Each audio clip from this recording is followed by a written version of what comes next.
आप हैं निष्कर्ष भारत के साथ और मैं हूं मनोज चतुर्वेदी। क्या देश के इतिहास में ये भी पहली बार होगा स्पीकर का चुनाव होगा? आज तक देश के इतिहास में स्पीकर का चुनाव कभी नहीं हुआ है।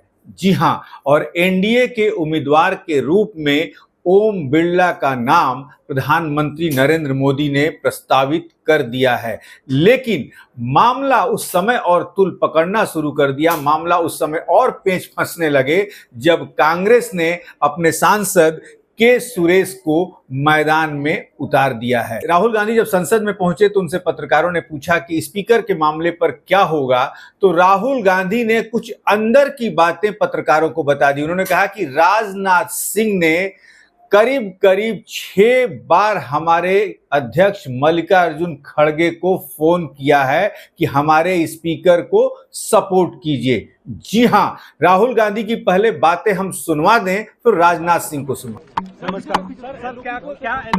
देखिए, आज अखबार में लिखा है कि प्रधानमंत्री ने कहा है कि ऑपोजिशन को कंस्ट्रक्टिवली सरकार के साथ कोऑपरेट करना चाहिए। ऑपोजिशन ने क्लियरली कहा है, राजनाथ सिंह जी का खड़गे जी को फोन आया, राजनाथ सिंह जी ने खड़गे जी से कहा देखिए आप हमारे स्पीकर को सपोर्ट कीजिए।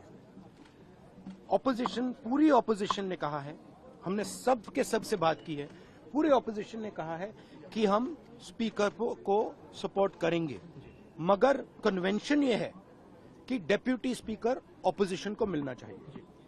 राजनाथ सिंह जी ने कल शाम कहा था कि वो खड़गे जी को कॉल रिटर्न करेंगे। अभी तक राजनाथ सिंह जी ने खड़गे जी का कॉल रिटर्न नहीं किया है। तो मोदी जी कह रहे हैं कंस्ट्रक्टिव कोऑपरेशन हो, और फिर हमारे नेता को इंसल्ट करा जा रहा है। तो नियत साफ नहीं है। नरेंद्र मोदी जी कोई कंस्ट्रक्टिव कोऑपरेशन नहीं चाहते हैं, क्योंकि कन्वेंशन है कि डेप्यूटी स्पीकर ऑपोजिशन का होना चाहिए।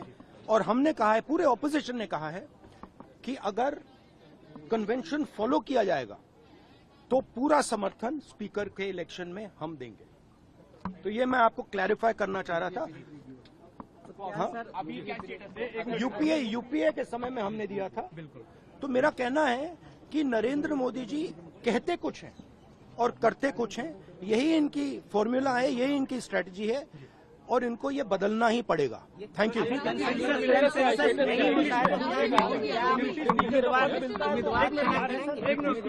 देखिए, इशू क्या है कि पूरा देश जानता है कि प्रधानमंत्री के शब्दों का कोई मतलब नहीं है। प्रधानमंत्री कहते हैं कोऑपरेशन होनी चाहिए, सबको मिलकर काम करना चाहिए, बाहर वो कहते हैं और अंदर कुछ और करते हैं। और हमारे लीडर को कहा गया कि कॉल रिटर्न होगा, अभी तक कॉल रिटर्न नहीं हुआ है। सुन लिया आपने नेताओं के अंदर की बातों को, यानी कि राहुल गांधी ने खोल के रख दिया कि राजनाथ सिंह जो हैं हमारे अध्यक्ष को 6 बार फोन करते हैं कि आप हमारे स्पीकर को सपोर्ट कीजिए। राजनाथ सिंह की इसके बाद क्या टिप्पणी आई, ये भी आपको सुनवाते हैं। विपक्ष ने उम्मीदवार को कॉल बैक नहीं किया गया आपके द्वारा। राहुल गांधी जी ने कहा कि खड़गे जी ने ऐसे जहां तक खड़गे जी का प्रश्न है, एक सीनियर लीडर हैं, मैं उनका सम्मान करता हूं। कल से लेकर आज तक उनसे 3 बार हमारी बात हुई है। पहली बार चुनाव होने जा। सुना आपने, ये राजनाथ सिंह की टिप्पणी थी कि खड़गे जी की मैं बहुत ही इज्जत करता हूं और कितनी बार फोन किया हूं, क्या बातें हुई हैं वो सिर्फ खड़गे जी और हम जानते हैं। लेकिन पेच कहां फंसा ये हम आपको बता दें।